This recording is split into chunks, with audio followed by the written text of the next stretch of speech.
We're just going to do a little bit of a back to school, very basic, starting from scratch here, on form, basically, how to look for form. And the first thing is, and you'll see this when acceptances come out, you, I guess you bring up Racing Australia and you look for what we're looking at in terms of the race conditions, track conditions and everything. So you get to Racing Australia and you head to the top there and it obviously says a few key things. So you got rail position, out 10 metres, Sandown, key point of reference.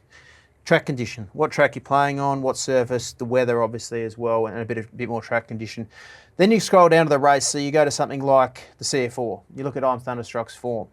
Track record was firstly trainer, track record, prize money, his record at the distance, the track, everything's there for you to see. You have a look at the conditions of the race as well, which has the distance, what track you're playing on, set weights, standard weight for age, which the CF4 is as well, handicap, whatever it might be.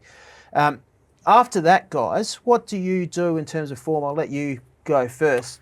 I'm huge sort of map barrier fan. Yep. As soon as fields come out for any of my runners, want to see the gate and they want to work out the map and just want to, in fairness, my advantage as a trainer is I get to see progressive acceptances. Yes. So on the morning, I can see what's accepted, where it would normally map, and then it comes down to gate. So I'm map and gate fan. Yes. And then, just work it out from there, find out where you are going to be in the run, find out where everyone else is going to be in the run, see where they're drawn, and then just narrow it down from there. As I said previously, I'm more like a just watch replays sort of man, more than facts and figures. I haven't got into form that much yet. That's me. Your form for a horse trainer is as good as anyone that I've heard, so kudos to you in terms of your memory of form, and the way you talk about form is fantastic, mate. What's your methodology around maps and barriers? Do you scratch a lot? Or do you run them anyway? We see certain trainers, white barriers, they just go back and run on and use them as a trial. Tell you what, Tom, I'm pretty lucky. I've got a stable full of 58s and there's 58 races every week for them. So I feel as though if it hasn't got a winning chance from the draw or map perspective, we'll just wait and save it 2 days later for another 58. Tracks come into it too, like Yarra Valley Saturday, on-speed track. And then you go to Werribee Sunday. If you've got a 1,000-metre horse, Yarra Valley Saturday's a tight turning track, you want to go up in speed. Werribee's out of a chute, as we talked about, chute racing compared to circuit. Circle racing's completely different. So, I'm certainly happy to scratch a horse if it doesn't map properly for the right run, because luckily for me, I don't have a lot of great horses at the moment. I can find another race for it in 2 weeks. But for these Group 1 horses, I'm Thunderstruck.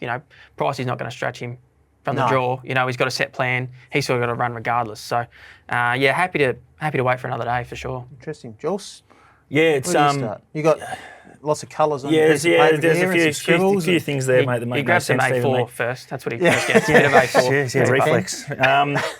Probably the key you mentioned, riser, I think, is helpful to me. So I also, another thing I look at is irrigation. I think Victoria's got a little bit better in the last year, but I think probably 18 months ago we overwatered our tracks a little bit. We were starting on soft 5, getting to good form. We might not even get there, and then we're getting lanes.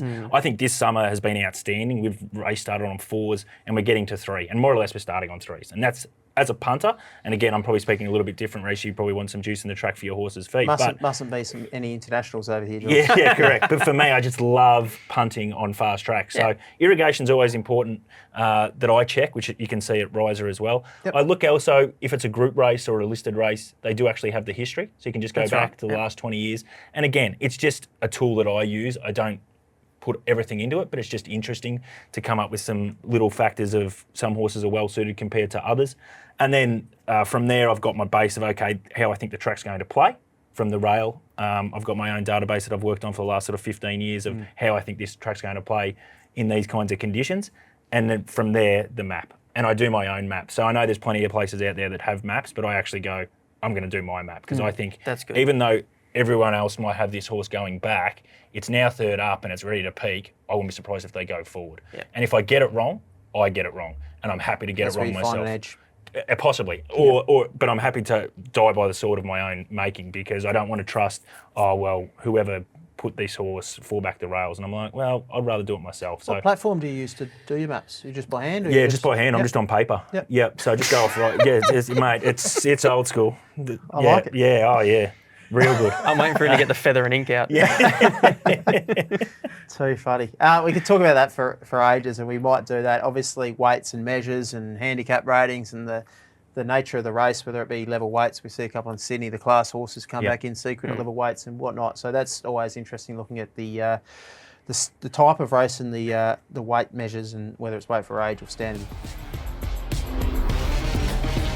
Gamble responsibly. Call 1-800-858-858.